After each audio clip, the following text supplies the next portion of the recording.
All right, good morning. This is going to be a video on how to go about creating a Pi file and running it through the interpreter. And it's fairly simple. One thing that you can do is, since it's text-based, you can actually create this using Notepad.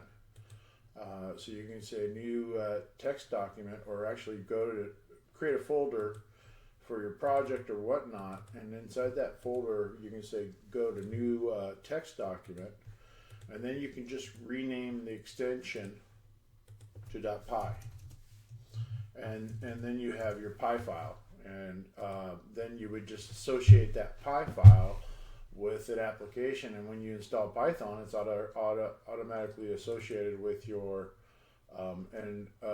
with your Pi.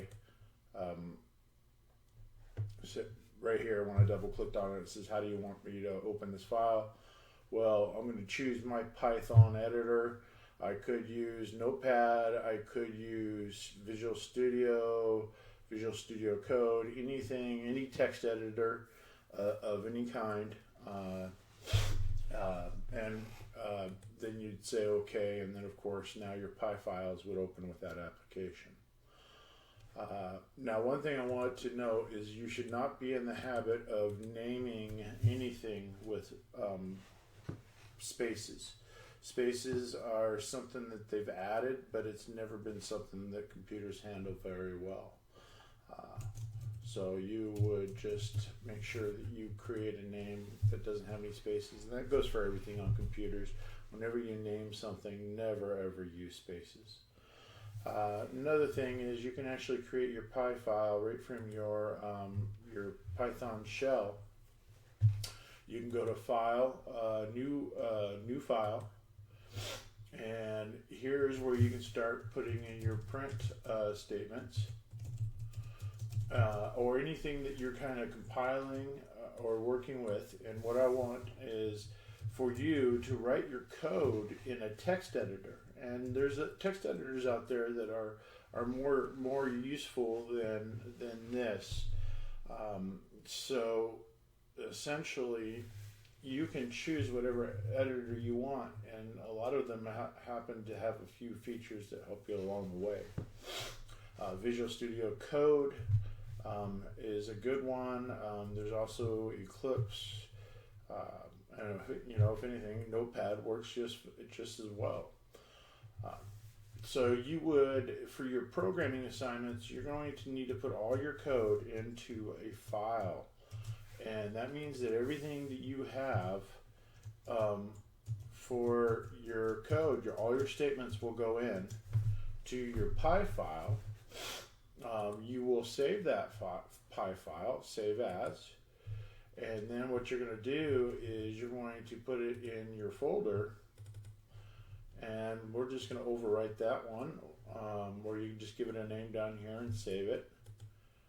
And then we're good. Now, from this point, since I opened this file within the Python shell, I can actually choose to run this file, run module.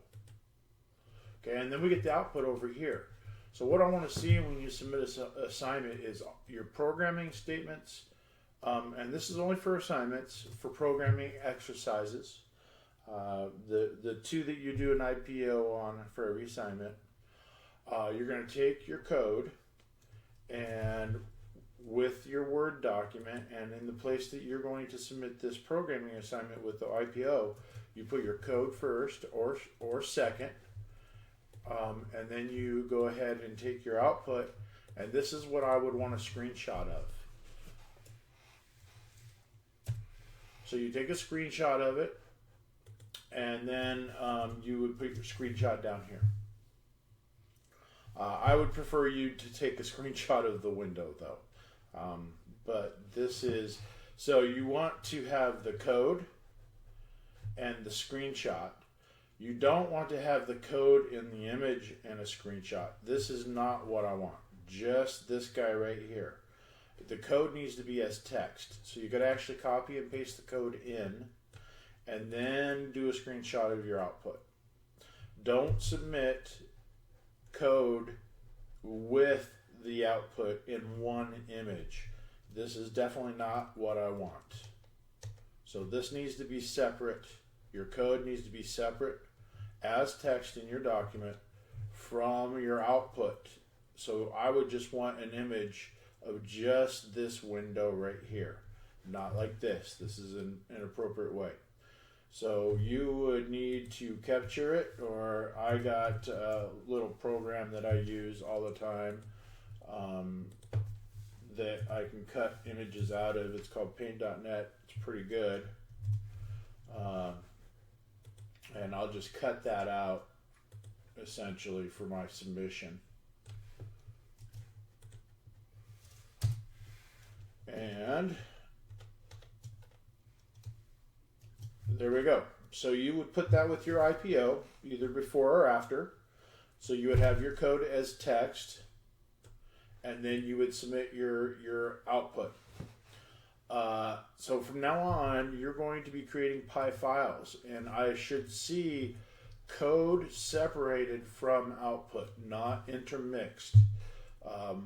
It's time to move into different ways of doing things, and working within just idle is great. Sure, you can get it for quick things, but chapter 3 and beyond, you're going to be getting into more complex programs, and you're going to have actually have the ability to just look at the code separately from the output, and also have it in a specific file so that you can reference it and keep working on it, etc. It's kind of the better way of doing things. In fact, it is the best. It is the way to do things. Idle is not the way you do things. So, create your Pi files, submit code as text, submit an output, screenshot of your output, and then you can have your IPO anywhere before or after, and of course your label. And that's what I expect for submission of programming assignments. I don't really care about the spotlight. You can do that however the book takes you through and whatnot, and submit that through idle if you wish. But for the programming assignments with your IPO, they must be separated, and you must use a Pi file.